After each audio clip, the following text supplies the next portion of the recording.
Hey, it's Norm Macdonald here with Bruce Helford. Hi, I'm Bruce Helford. So we created the show together. The cold opening. This was a story that actually happened to me in real life, Bruce. Yes, exactly. As they all were. Yeah. No, most of it was fiction. No, it was all real. Most of it was fiction. Sure, now you're denying They it. say truth is stranger than fiction, but we found it's the opposite. Exactly. Stuff you make up It's from much your better. head is much crazier. Yep. And there's Laurie Metcalf, who Yes. was wonderful, wonderful. So Laurie, that's me and Bruce first met because Bruce was the head writer at Roseanne, and we both loved Laurie. And Norm was a writer on Roseanne. And so then when we did this show, the biggest part was getting Laurie, remember? Yeah. We just did everything possible to convince her to come aboard. And she really liked the script. Laurie made more money than I did, It's just, yeah, I think she probably did. Yeah. Yeah. which was cool. You're the star of the show. And we gave her all these points that were pointless. So this is still the actual story that actually happened to me, with a comically large actor playing the guy that found me. This is the pilot. Yep. This is the first episode. Yeah. I think it was actually the first thing we shot, too, was the outdoor stuff. Now, what's interesting about this is we were searching for someone to do cheap animation, and we found a site called Duty.com. Oh, that's right. And he was known for doing cartoons about duty. And every one of the cartoons is probably still up on the internet. Nothing ever dies; it just stays on in cyberspace. But he came in and did this for us. Bruce finds weird stuff. Yeah. And then the theme song was a band from Canada that when I was a kid, I liked that song. Oh yeah, that's right. And there's a funny kid. This kid was really funny. He was good. I think they tried to bring him back like once or twice, and we just had no room at the inn to deal with more characters. I was named after Norm. Norm Henderson was there were two players on the Toronto Maple Leafs, Norm Ullman and Paul Henderson, during the 72 hockey Had nothing to do with your name being Norm, I'm sure. It was a happy coincidence. When we first there was an original script for the pilot. I had written and Norm written, and when Norm took a look at it, and we all together at the end and said, I can't be this guy. I'm too nice. We got to find a way to make me not a nice guy. So we made him a criminal. Oh, that's right, yeah. It was a tax evader, and this kid calls him on it. And the show actually had to be kind of written backwards, because usually in a show someone tries to do the right thing, and then maybe it goes wrong. Norm usually did the wrong thing and then got punished, or maybe if he was lucky it would go right. Oh, I never thought of that. Yeah. Wow, was that a secret thing you had? No, that was the only way we could do it, because you didn't want to be a good guy. You wanted to be somebody who was screwing up. So, and it's a good thing you did that, because it made the show about a zillion times better. Here's Bruce Jarkow, who played the boss. Oh, that's right. My foil. In the second episode, we replaced him, so we put him on the roof with a gun. Oh, that's right. No, but he was a good guy. But He was. He came and he joined the gym that was near the office. So then after he was fired, he still had his gym membership, so he'd still show up. That's awkward. Yeah. So I'd see his car in the parking lot, and then after try to not see him. Oh, poor guy. But he was replaced by the wonderful Max Wright, who you'll see later on. And Ian was really funny. Ian Gomez. Yeah, Ian had done a couple of stints on the Drew Carey show, and he was just really funny, and was just looking for some place to have him shine. And Artie Lang wasn't available because he was doing a movie. That's right. We were trying to get Artie, and he was doing The Bachelor with Chris O'Connell, yeah, and O'Donnell, right? And he said, I really love to do it, man, but I gotta do this movie. And so we were like, all right. He said, can I do it later? And we go, well, mate, we'll try. We'll try and hold it over. We got to hire somebody. And Ian was really great. Yeah, he was awesome. Yeah, he was a very funny guy. Yeah, Bruce knows all these guys that can step into roles. I think Laurie knew him too, because he's out of Chicago. He was an actor out of Chicago, and I'm not sure Second City. Oh yeah, he was in Second City. Yeah, because he knew Nia Vardalos. He was married to Nia Vardalos from My Big Fat Greek Wedding. How many times did we cut away to Laurie looking at you like you're crazy? Yeah. Right to that number. Often when I wasn't acting, they'd cut to someone who was. It seemed to work out well. Hope someone's reacting here. Norm's not going to talk about himself on the show. Yeah, I don't know what to say. But I know. I'm not going to say about myself.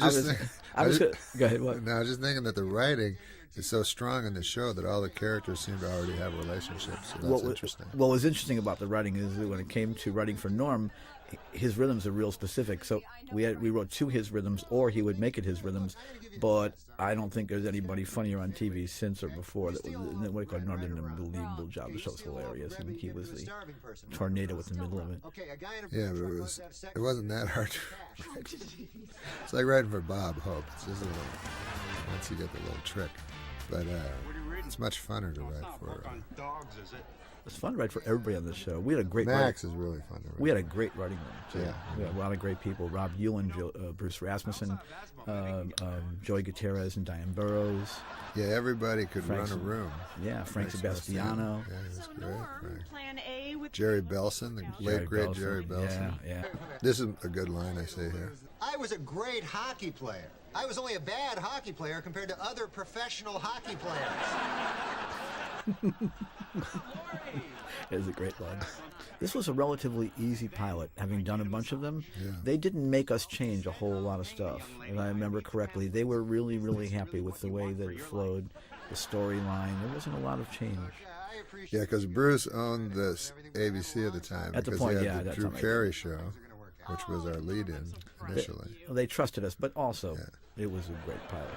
It was a good pilot. Oh, wasn't Nikki only supposed to be in the pilot or something? Yeah, she was only going to do the first episode because she was a hot property after Unhappily Ever After. The show finally ended. They guilted her into doing a bunch of years of it and to keep everybody working, and then she just didn't want to do it anymore, and finally they took it off. And she was just waiting for the next big thing to come along. And when we did this, after the pilot, she said, I'd love to stick around and do it, but don't give me anything too big to do, because I can't have one of the big roles, but I would love to be like a recurring character or a small regular role. And so she stuck around. She was there for the full run of the show, wasn't she? Or did she leave? She may have left it last season. She left for your other show. To do the other show I did for her, Nikki. Yeah, I just pretty much was scavenging around every show and pulling people out of it. It was funny because I always had to have a romantic interest in the show. Mm-hmm. But I always wanted it to be Laurie because she's the funniest girl there is. But she wasn't like TV attractive as well as other girls were. Yes, I think the network. And she didn't want to do it either. Yeah, I think also we didn't want to get too early into a Sam Diane thing and be locked into that. Because ultimately, if we'd gone another year or so, probably would have ended up going that direction. Because you end up just bastardizing every relationship you can squeeze out of all the characters you got. It's like I was watching I Dream of Jeannie, and he marries Jeannie. I know, that was kind of into that. And she was called him Master and stuff, so she couldn't call him that anymore, and she had to... So the fantasy is gone. You've got this stranger in a bottle. Wife. And now it's your wife, so now it's like your wife in a bottle. What's that about? And then when you're like me, I do stand up and I'm Here, read this. barely trying to memorize. So then when I'm with the best actor, then it's so fun. Yeah. And then when it's somebody at my level, then it's trouble. Then it's bobbling. I think with everybody, you rise to the level of who you're playing with. I mean, when you and Max Wright would just go off, it was great. Yeah, It was fun for both those of you. guys. Look, there's my signature long shirt that Ray Romano later did. Yes, exactly. He stole that. Well, it's I think once the wardrobe people found something that they liked, they would just keep putting you in the same kind of thing over and over. Yeah, it was that he was a social worker and all that, but he was basically a guy trying. It was still Norm, but he was trying to do the right thing and be a good guy. And I think some of the material was just it didn't give Norm a chance to play the lovable cad. Norm can get away with stuff that other actors can't get away with. You can be completely headed in the wrong direction, and the audience is still with him. And I wasn't taking advantage of that in the beginning, so we were able to reconstruct it in a way that really was built right for Norm. That's the process of writing pilots, and how these things all get created. It takes time to figure out exactly what's going to be good or not. What are you talking about? Here's the big line. At the last line. We're social workers, pal. We can take children. I don't know who came up with that line. That was a great line for the show. Yeah, that was a great closing line.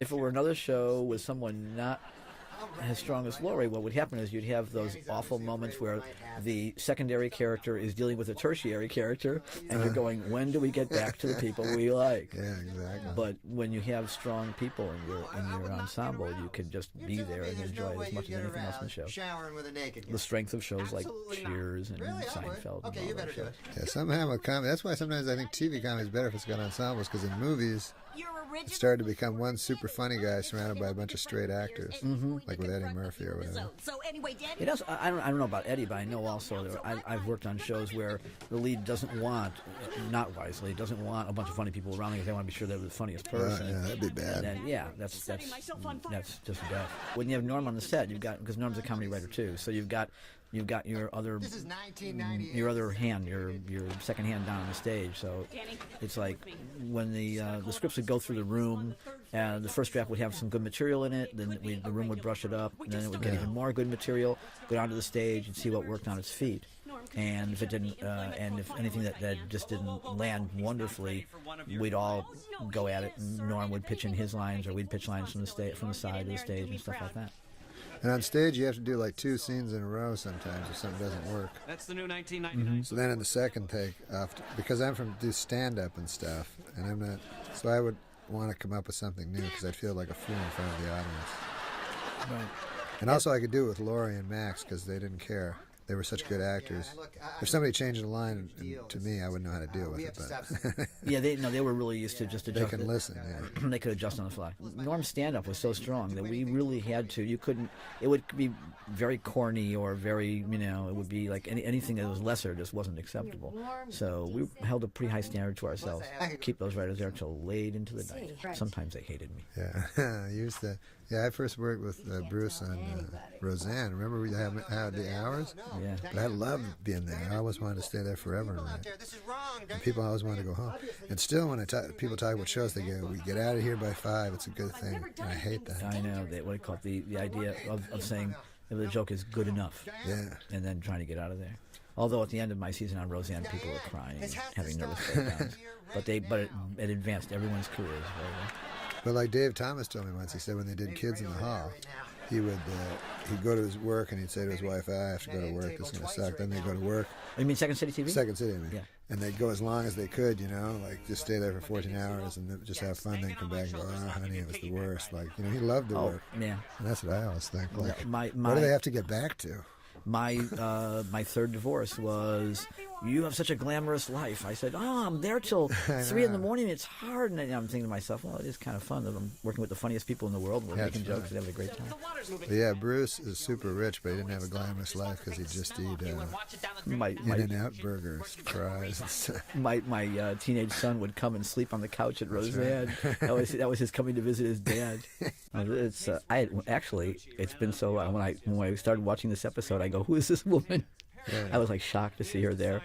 And She was in a comedy troupe or something that Artie knew. I remember that. Yeah, here's a little writing insight. There's nothing better than when the audience is in on the uh-oh. Sometimes you play it where the audience finds out the end and they go, "Oh, that was funny," but when they know something bad is going to happen and they're totally in on the joke, that always works great. And believe me, we debate that in the room endlessly. Should we reveal it before we? Well, no, don't say anything. And I think we were also trying to build a relationship between the two women. There wasn't any other women on the show for Laurie to relate to. Yeah, we didn't have that. True. So we're trying to find another area to mine. Also nice to say that this laughter was 98% right from the stage. We did very. The only time we had. I remember sometimes we get complaints because they said the laugh track was too high, but it was because it did well. Yeah, exactly, because it was actually funny. Yeah. The only time we ever added anything was when, like, we had to take a take from the daytime when there was no audience there during, like, what we call the block and shoot.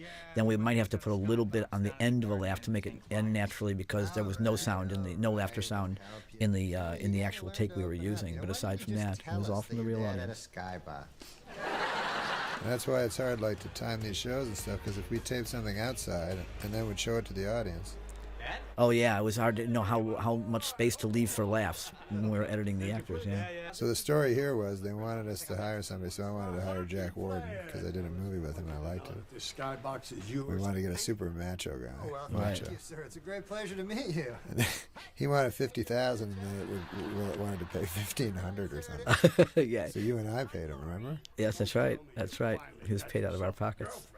Oh, Lori?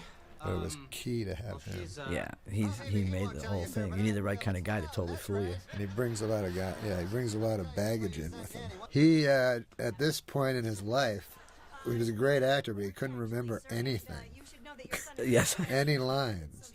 So at one point, the director was Michael Lesack. Right. He in his younger career, he was on Broadway. He was the man in the glass booth. He played it. Oh, that's right. Yeah, so he talked for like 3 hours in a row or something. Right. So anyways, he's a kind of a tough old guy, as you can tell from this, Jack Warden. And he couldn't remember his lines, and it was frustrating him awfully. Yeah, I remember. And the director came, he was sitting there tired, because he tried to do the same line like 4 times, and the director said, Didn't think it was possible, but my father sees it like Michael Lesack, the director said, Jack, you're doing good, Yeah. Don't worry about it, everything's going to be all right. And then Jack Warden said, don't bullshit me, kid, you don't bullshit me. He also You didn't want to hear that. also, if you watch him, he had bad knees. So Oh, yeah. you'll notice he hangs on to every piece of furniture or wall as he moves around the room. Yeah, he had shrapnel in the... Yeah, yeah. He had some bad knee injuries. And yet, when the camera was on, when he did it, it was all there at least once for every performance, because you could never tell. It was edited together in a way totally smooth, and he looked great. Like this in the company of other His acting ability was not diminished at all, as long as you no, remember no, the no. words. Yeah. And when he couldn't remember, he'd count on his acting to keep him going. Yeah. Until he remembered. Right, right. So, it's really interesting. If you watch the extras as you go through, it's like they started being kind of clean cut, and if you watch as you go along, all of a sudden it's completely inhabited by homeless people. Oh, in this show. Yeah, Definitely. yeah. Well, no, it just is yeah. as the episodes went I along. know. I'm surprised now looking at them that they're clean cut. Yeah, because it just changes to be a bunch of really bizarre looking homeless people later on. You'll see as you watch the episodes. Yeah, I didn't. I They thought were- they were always like that, but now I they notice were- what I'm seeing. Yeah, this is These are nice looking people. It's like Seinfeld. If you didn't tell me that show was named Seinfeld, I'd just watch George. I saw you looking at the I would think it was the George show. there's a face that just brings it to. Yeah, and here comes another great line, which I believe you wrote, sir. As gay as a gay dollar bill. Oh, that bizarre That was line? yours, That was yeah, me, you yeah. remember? And Sam Simon had that joke that if you mention prison on TV within 30 seconds, there will be a gay joke. There's that really. The show was so real until that moment, and then they just pull Oh, a you had to lid off the walk off the packet. lid? Yeah, why did they do that? How? Jeez. Because they wanted you to be able to open it fast. Yeah, I They know thought that. we only have 21 minutes to tell a story. We can't have Norm opening a package for 3 of those minutes. Yeah, it's So I know it was such a real show until that one moment there. You go, oh, that's so phony. like when they had the 555 as the phone number. Right. All that kind of stuff. And one time Louis C.K. told me, he said, yeah, I can just use my number. I'll take the answers. I'll take the phone calls from the people that go, is this the movie? Just don't put 555 I number. know, it's always horrible. I don't want to upset anybody. You always You're try trying to to suspend your disbelief, and then they say something stupid like that. Right, right. And you're what do you call it? Or you'd find ways around it, like just say the last few numbers or stop yourself. or Right, whatever. right, right. Ian often had a thankless role in this show, Yeah, he had to having play, to be real. and the crying sensitive guy. Yes, He was funny doing it. he does it. Funny. But he had to ground this one. Yeah, in order for the audience to care, No, when that you get doesn't to make those any moments, less of they an have to be as end, honest as right? can be. Or you have to go wildly the other way, like Married with Tell Children, me you got shot. where Right. where everything is false and that's the world you accept. There's nothing tougher than making real I funny. see things. I have to take them. And with Drew Carey, who you also produced Thank you. and created, you kind of did both in that, right? Or would you It- say it- that was more It went off. crazy? Once we had camels on the show, it kind of went that direction. It was like Was it funner? Because when you started, you were more like, oh, it's super real. I think right? that Drew enjoyed more. Well, there you go. That looks real. You don't have. That was before DVRs. Yes, imagine what we could have done in a real. So, yeah, no, it was once you start going down that path of fantasy, then you kind of make a commitment. It's a slippery slope, and I think it was fun to be able. Although the doing all that green screen stuff and stuff was a real tedious. A lot of work, but it was all coming off the time we spent on Roseanne, so we were always trying to find that balance. Real, right. Trying to find the balance between real and funny. And Bruce, when I first met him at Roseanne, he had, and this, I was thinking about this the other day, Because remember you had your idea about your show about a pregnant teenager? Oh yeah, Oh, yeah. Now it's become the in thing now. I know. I was Pregnant always teenagers. That about, was like 15 unfortunately, years 10 or ago. 12 years ahead of where I should have gone. Also, you know, with this show, your work on Saturday Night Live and your edginess of your work created an expectation for the show that if this show had been yeah, too right. soft, Yeah, they wanted people would have more. been really, you know, unhappy and disappointed in what Yeah. they were actually seeing. They wanted this to be more adult. The title changed to Norm because I believe there was someone at ABC who just didn't like the sound of the so-and-so show and just thought it would sound cooler if it was just Norm. It's the new main Oh, this is title. the opening. Yeah, the new opening. Bruce is like a genius at this. He did all the Drew Carey phenomena dance routines. I love this moment when she gets dragged up. How Yeah. good is that? And now we did 2 of these openings. One I duck Right? and And gets Mr. Denby gets that one. We were like, we couldn't do The Simpsons. We couldn't do it every week, so we had That's two right, variations yeah. instead of endless ones. I think another secret to how fun the show is that everyone actually smiles or laughs when someone says something funny. I mean, Yes, in that's real good to life, do. you would, in real life, you may think a person's a jerk, but it'd still make you laugh, Yeah, and you right. still respond to it. And Laurie and Faith were really strong in that. Really? You're asking me out? That's why I could never that's what always bothered me about MASH, because Hawkeye was impossibly funny and no one ever reacted to his 8 one-liners in a row that Right, well, they- Groucho Marx couldn't even come up with. And also, there was no laugh track, so Yeah. it seemed inappropriate to. But very often on a sitcom, people will just they would just stare at the actor who said something funny until the laugh was over, and then pick up their line, which is not the way it really is. So everybody was encouraged to laugh and enjoy themselves. The ones they'd want, people they'd be interested in is young, sexy people I don't have kids. Are you Right. that they had under contract or something. That's what's would've- great about Curb is Larry David always gets like old comedians that you remember from the Right. like Shelley Berman plays his I dad know you and sold the stuff. cards. Guys Right. you wouldn't see on TV. This is actually kind of key to the series in that there's a really nice moment between you and Laurie here. Oh, right that, here, that- yeah. that really just speaks a lot to the camaraderie and the joy. Because finding joy in a sitcom, when you have a bunch of cynical sitcom writers sitting in a room, finding moments that are just fun and funny, but full of like the joy and friendship. Right. When you're trying to when you're building a show and you've got a variety of characters and people occupy certain parts of the atmosphere, like one person may have the sarcasm or one person may have the anger or whatever it is, then you're searching for another area for that character to work. Are you going to stand up this time? Right. No, you got missed this time too. Max could do it, but Laurie could do it even better. Mm-hmm. Physically taking the entire control of the room. Right. Now, that bar was called Chuffa's. Oh yeah. And chuffa is a term in the writing room for meaningless dialogue that you just kind of throw in there. People are just talking in the background or just filler dialogue. Filler, they'll just say chuff. So that was called chuffas because the actors in the background are all probably doing chuffa. What we would do is the writers were all down on the stage during tape night. And we had laughed at it during the week, or we wouldn't have left it in. We felt it was funny, or the crew would laugh at it. So you had a fairly good feeling for having it tested in the crucible. Then you get in front of an audience of quote unquote civilians who have different levels of taste or different levels of what's funny.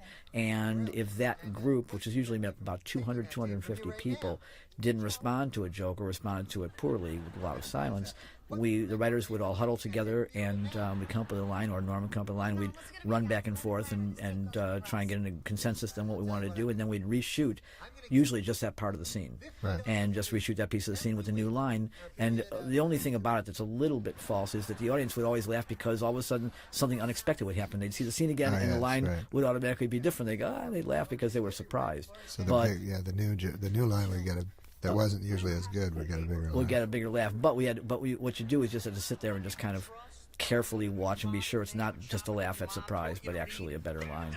And if we didn't like it ourselves, we would just arbitrarily go in and change it again. And sometimes also it might not have been the line being funny enough, but because we as writers got too close to the scene, and then the audience would be a barometer of people who had never seen it, And so maybe we had jumped some logic or something because we were too close to it. Right. So we could do the same line having set it up better. You could actually do the same line again, and the audience now understanding the scene a little better would laugh. But that's probably at the not same good time. either, though, because the People at home had television. only seen it one time. And one of the writers, Lloyd Garver, would always say, well, they laughed. You can't take the laugh back. Right. Trying to get characters interacting in a personal way with each other. They're obviously unlikely lovers. But it was one of those things where it gave us something emotional to play between them. A general week would be we would table the script on probably on a Friday then, right? Right. And then have the Friday before, hear what worked, didn't work, do some work on it that day, put it on its feet on Monday. Oh yeah, we'd work on it that day lightly as we got the show ready because it was pretty rough. Right. We couldn't do anything on show day. Right. And then rehearse it during the week, each day seeing a run through, and then altering it as need be. If it was a problem, it would be a story problem, and that would be a lot of writing. And then if it was just joke problems, that was pretty easy, and it was a matter of punching things up as it went along. But I would say at ABC at that time was we rarely got any heavy story notes. No. They were pretty with us on this show. And then of course a different director almost every week. He was pretty much an actor. Yeah. He was he was there again. He didn't have as much of a role. His role wasn't as developed as a lot of the other characters. He came in and became immediate physical comedic relief and bluster. So he didn't really have a chance to develop as much, and I don't remember Artie ever coming into the room. I don't think that was anything he was really interested in so much. And the writing was so strong that nobody really felt the need. It wasn't like I've been on shows where the actors are like, you gotta help me, this line isn't working. Right. Everybody knew that if it had passed muster in the room, it was a pretty good shot of it working, and and if on the stage it didn't work, everybody knew that we wouldn't leave them hanging with a bad line. Right. So there was a lot of trust in the writing on this show. Nobody really wanted more lines or anything too, because the cast was so big. Yeah. And you want Artie in small bursts of.